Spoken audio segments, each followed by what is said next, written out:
I'm the author of a couple of books, published by Penguin, on the topic of escaping poverty and becoming wealthy. Above all, my interest is in helping families to escape generational cycles of poverty. Today I'd like to share with you what is, in my opinion, the very worst book written on this topic over the past century. I'd like to show you what's wrong with it, why you should avoid it, and how to debunk its ideas. Meet Thomas Piketty, author of what might just be the deadliest, most radical book on economic ideas since Das Kapital and the Communist Manifesto, and frankly, one that is not all that different. In 2013, Piketty published his voluminous work, Capital in the 21st Century. The book is massive and reaches a broad range of conclusions. I've read it and I'll spare you the boredom.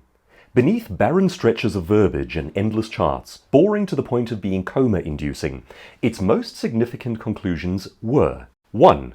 Wealth is concentrating among the super-rich who are hoarding and amassing the resources of the world. 2.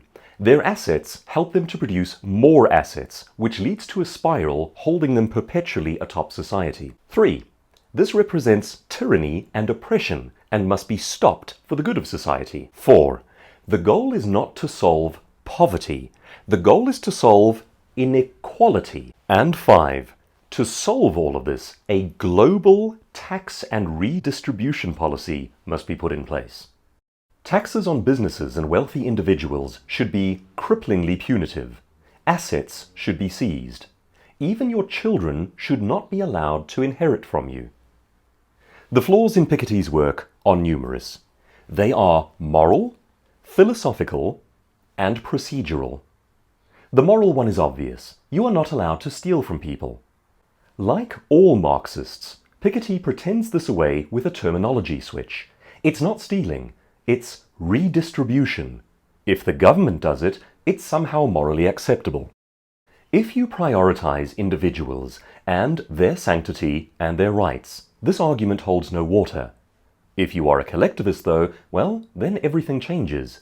Because us is more important than your sovereignty or your rights. This simple switch in thinking has been the basis for the greatest tyranny our species has ever seen, oppressing and murdering more people over the course of the past 100 years alone than any other ideology in history. The idea us equals more important than individual rights is the human race's single most deadly idea.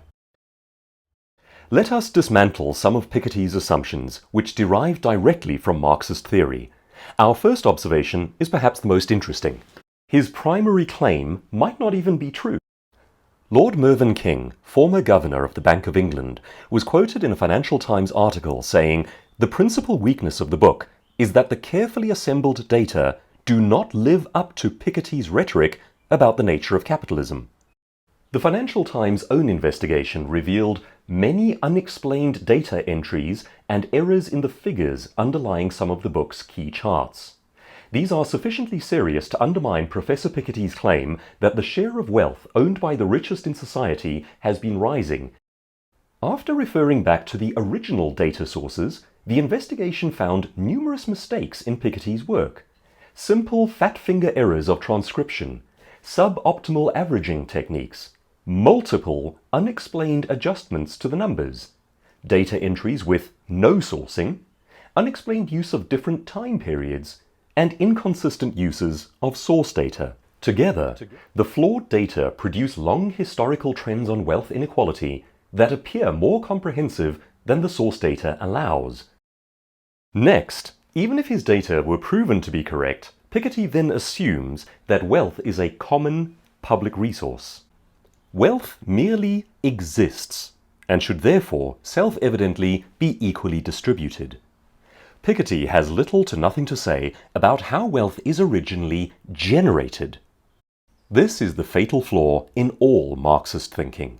It is the fallacy of a man who imagines economics as equivalent to approaching a picnic table, situated in isolation, and declaring, "Here is some wealth. Now how shall we share it fairly?" Such a man has missed, or worse, intentionally ignored, a number of important questions, which have legal and moral consequences. Who made the picnic? Why is it ours to take? Doesn't their ownership matter? What were they planning on doing with it? Why is it okay for us to take it from them? Shouldn't we be focusing on learning how to create our own picnic rather than fixating on confiscating theirs? And so forth. Piketty reasons as though the mere tableau of wealthy people, viewed from the outside and perceived as very bad, is sufficient to justify their disintegration. But wealthy people are not a public relations exercise for us to judge as good or bad. These are individuals and families who have each generated their fortunes in a varied multiplicity of ways, over which it is not our place to morally preside. Would these rich people, by the same token, be permitted to judge how poor people acquire and spend their money? If not, why the double standard? Why are we permitted to judge their personal financial affairs? Because it presents a bad tableau? As economist Thomas Sowell points out, quote, "No third parties can possibly know the values, preferences, priorities, potentialities, circumstances, and constraints of millions of individuals better than those individuals know themselves." Sowell proposes that people who attempt such redistributionist arguments tend to confuse morals with productivity, as though wealth were about values of equality and not about carrying out the business activities that generate wealth. Quote, "An economy is not a moral seminar authorized to hand out badges of merit to deserving people. An economy is a mechanism for generating the material wealth on which the standard of living of millions of people depends."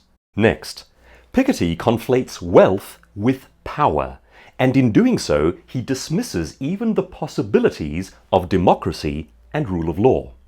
His assumption is that those with money will always and necessarily win at the games of law and democracy. In this assumption, there is a definite grain of truth. This can and does happen. However, Piketty points to it as the always applicable, never refutable rule of life. He also errs in using this basis to argue that capitalism must therefore be reformed, not law or democracy. Objectors would use the exact same basis to argue a very different point. If there are instances when money can buy law or power, then it is the law and the democracy that need reform toward honesty. It is not the case that the moneyed should be destroyed. Piketty is thus focusing on the wrong side of the argument. Next, and this is fairly mind-blowing, Piketty pretends away the greatest economic miracle in human history. Piketty flat out ignores, and in some key ways, falsifies and disguises the fact that capitalism has lifted more people out of poverty in a shorter span of time than any other force in history. Perversely, he not only fails to acknowledge and applaud this miracle, but he actually turns capitalism into the enemy of the poor. This is a gross perversion of truth and a terrific disservice to the poor. Another inconvenience that Piketty pretends away: the poor are getting richer too. Piketty ignores, and in some key ways disguises the fact that although the super-rich are indeed getting richer at an exponentially increasing rate, the poor are getting richer too, just not as quickly. He fixates on the difference between the two and not the improvement.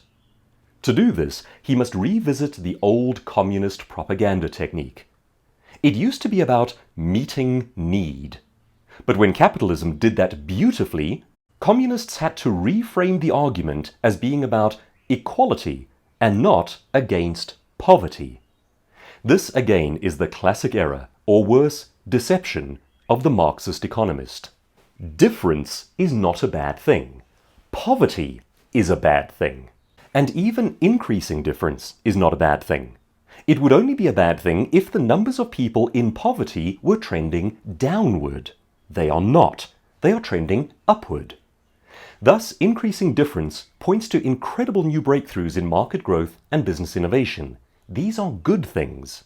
Next, Piketty proposes eating the capital. He is essentially proposing that the world eat the excess capital, rather than using it for further growth. Piketty proposes that the wealth, seen as a blob, be redistributed to meet the needs of the poor. This represents a consumptive view.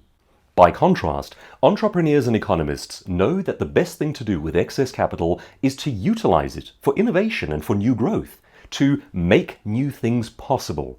This is called a generative view. This is what the 1% tend to do. Their growth, therefore, actually represents a heightened capacity to contribute to humanity, not a hoarding of resources. Finally, Piketty falls into that obvious trap of believing that one going up must mean that the other one is going down. Piketty commits another common Marxist error in his simplistic assumption that the gain of one implies the loss or the theft from another. This is simply not how free markets work. The wealthy do not take wealth from the rest of the world. They generate value anew. The former idea implies that there once existed a set amount of wealth, and the rich have simply been gathering it to themselves ever since then. Eventually, they will have all of it, and none will be left. This is nonsense. It doesn't work that way. Take the simple example of the richest company in the world in 2019-2020, Apple.